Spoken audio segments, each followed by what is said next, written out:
سڵاو بینەرانی خۆشەویستی تەلەڤیزیۆنی کۆمەڵە لەگەڵتانین بۆ پێشکەشکردنی گەشتی هەواڵەکانی سەر لە بەیانی پێنجشەممە سەرەتا سەردێڕی چەند هەواڵ. ناڕەزایەتی دانیشتوانی گوندی سۆفی لە پارێزگای ورمێ، جێبەجێکرانی سزای سێدارەی دوو بەندکراوی کورد لە زیندانی قەزەڵ حەساری کەرەج، سەپاندنی سزای سێدارە بەسەر شارومەندێکی خەڵکی ورمێ، درێژەی مانگرتری کرێکارانی ئاوشیرینکەری موکریان لە چابەهار، کۆبوونەوەی کرێکارانی ڕەسمی نەوت لە پاڵاوگەی دەهەمی پارسی جنوبی، تالیقی سی خوێندکاری زانکۆی ئەلزەهرای تاران لە 2 ساڵی ڕابردوو و چالاکی ئێرانیانی ئازادیخواز لە فرانکفۆرتی ئەڵمان.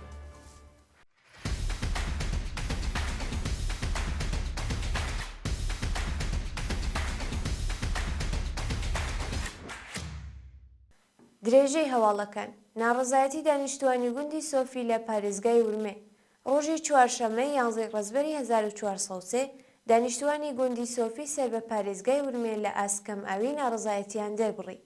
بە وتەی سەرۆکی شۆرای هاو ئاهەنگی سۆفی ئەو گوندە 35 ساڵە بەدەستکەم ئاویەوە ئەناڵێنێت و بەرپرسانی ڕژیم هیچ هەنگاوێکیان بۆ چارەسەرکردنی کێشەی خەڵک هەڵنەگرتووە.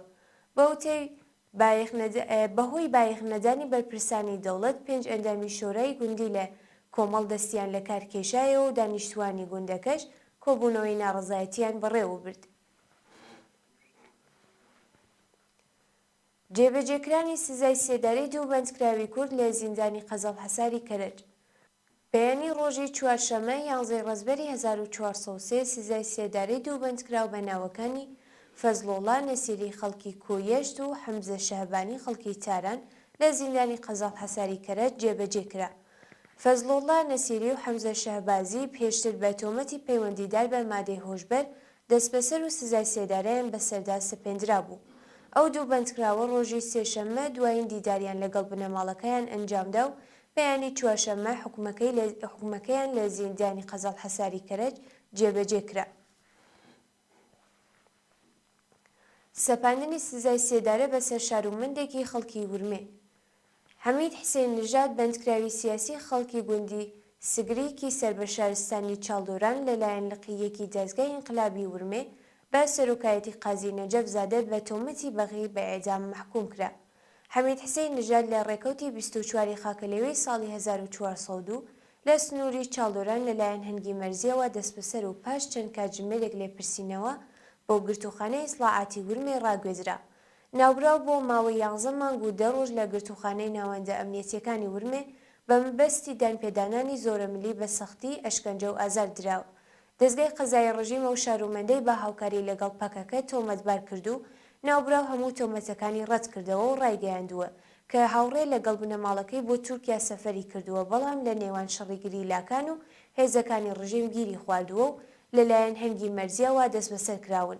شایانی باسەکە برایەکی هاوژینەکەی حەمید بە ناوی موستەفا نووری ساڵی 94 هەتاوی لە کاتی کۆڵبەری لە هەمان سنوور بە تەقەی هێزەکانی ڕژیم گیانی بەخت کردبوو.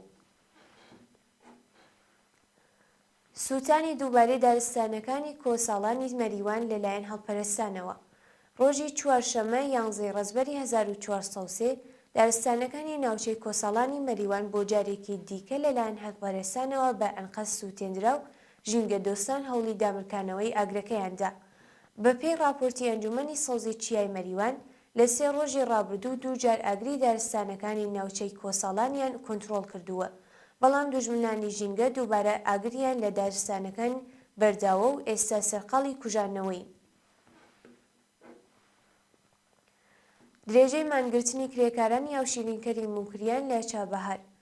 ڕۆژی چوارشەممە 11 ڕەزبەر کرێکارانی پرۆژەی ئاوشیرینکەری موکریان لە چابەهار بۆ چەندەمین ڕۆژی بەردەوام دژبەنەدانی داخوازیەکانیان کۆبوونەوە. بە وتەی کرێکارانی ناڕازی ماوەی 6 مانگە حەقدەست و مەزایایان پەرداخت نەکردووە و خاوەنکار لە پێدانی حەقی بیمەکانیان خۆ دەبوێرێت. کرێکارانی پرۆژەی ئاوشیرینکەری چابەهار ماوەی 3 ڕۆژە دەستیان لە کار کێشایەوە بە کۆبوونەوە لە نێو محەوەتەی شرکەت داوای جێبەجێکردنی داخوازیەکانیان دەکەن. کۆبوونەوەی کرێکارانی ڕەسمی نەوت لە پاڵاوگەی دەهەمی پارسی جنوبی. کرێکارانی ڕسمی نەوتی شاغڵ لە پاڵاوگەی دەهەمی پارسی جنوبی ڕۆژی چوارشەمە 11 ڕەزبەر بۆ جارێکی دیکە دژ بە دۆخی خراپی پیشەی و مەعیشەتی کۆبوونەوە. کرێکارانی ڕسمی نەوت خوازیاری وەلانانی سەقفی حەقدەست بەکردەوە دەرهاتنی مادەی دەی ئەرک و بەرپرسیارەتی پرسۆنێلی نەوت وەلانانی ئەسەنگیەکانی بەردەم سەنەواتی خانەنشینی لەسەر کارلابردنی پەرپرسانی ناکارامە، دابینکردنی ئیمکاناتی ڕەفایی، پێدانی داخوازیە دواخراوەکان، گەڕانەوەی ئەو بڕەپارەیە لە ساڵانی ڕابردوو وەکو باج لەسەر حەقدەستەکانیان کەمکراوە و کۆتایی هێنان بە دەستێوەردەکانی دەوڵەت لە سندوقی خانەنشینی پرسۆنێلی نەوت بوون. تالیقی سی خوێندکاری زانکۆی ئەلزەهرای تاران لە 2 ساڵی ڕابردوو. 2 ساڵی ڕابردوو سی خوێندکاری زانکۆی ئەلزەهرای تاران بە بڕیاری کومیتەی ئینزباتی و لە ژێرگوشاری ناوەندە ئەمنیەتیەکان لە خوێندن دوورخراونەتەوە. بە وتەی سەرۆکی زانکۆی ئەلزەهرا وێڕای تالیقی 2 بۆ 4 مانگەی سی خوێندکاری ئەو زانکۆیە ڕایگەیاند کە 2 خوێندکاریش بەهۆی پەیوەندیگرتن لەگەڵ دەرەوەی وڵات پەروەندەی ئەمنەتیان بۆ سازکراوە و لە زانکۆ دەرکراون. وتەکانی ئەو بەرپرسەی ڕژیم لە حاڵێکدایە کە ڕۆژی ڕابردوو خوێندکارانی زانکۆی ئەلزەهرا لە نامەیەکدا خوازیاری دەست لە کارکێشانەوەی سەرۆکی زانکۆ ببوون. چالاکی ئێرانیانی ئازادیخواز لە فرانکفۆرتی ئاڵمان. ڕۆژی سێشەمە 10 ڕەزبەر کۆمەڵێک لە ئێرانیانی ئازادیخوازی ئاڵمان بە کۆبوونەوە لە شاری فرانکفۆرت دژ بە کۆماری ئیسلامی دروشمیان بەرز کردەوە. سێشەمەی هەموو هەفتەیەک ئێرانیانی ئازادیخوازی ئاڵمان هاوکات لەگەڵ مانگرتنی بەندکراوانی سیاسی لە کارزاری سێشەمانی نابۆ ئێدام لە ئێران چالاکی ئەنجام ئەدەن. بەشداربووانی ئەو چالاکیە بە بەدەستەوەگرتنی وێنەی قوربانیانی سەرکوتی کۆماری ئیسلامی دژ بە ڕژیم دروست بەرز دەکەنەوە. ئامادەبووان خوازیاری هەڵوەشانەوەی سزای سێدارە لە ئێران و ئازادی هەموو بەندکراوانی سیاسی بوون و داوایان لە کۆمەلگای جیهانی کرد بەرپرسانی ئەمنیەتی و قەزایی کۆماری ئیسلامی بەهۆی پێشێلکاریەکانیان لە بواری مافی مرۆڤدا سزا بدەن. وا دوایین هەواڵ دەستپێکی دووبارەی مانگرتن و خۆپێشاندانی کادری دەرمان لە هیندستان.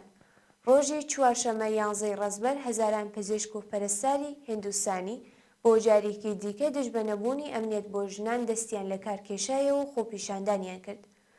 ماوەیەک لەمەوبەر چەند کەس پەرستارێکی یەکێک لە نەخۆشخانەکانی کەڵکەتی هیندستانیان ڕفاندوو و وێڕای دەستدرێژی سێکسی بۆ سەری جەستەیان پارچە پارچە کرد.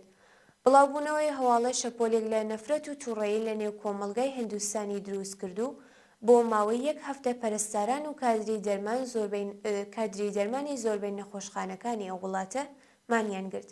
لە 2 ڕۆژی ڕابردوو هەزاران شارومەندی هیندونستانی لە چەند شاریە وڵاتە پەیوەست بە کادری دەرمان بوون و بە ڕێپێوان لەسەر شەقام خوازیاری دابینکردنی ئەمنیەت بۆ ژنانی هیندستانی بوون. بینەرانی خۆشەویست، هەواڵەکانتان پێشکەش کرا کاتێکی خۆش بۆ هەموو لایەک.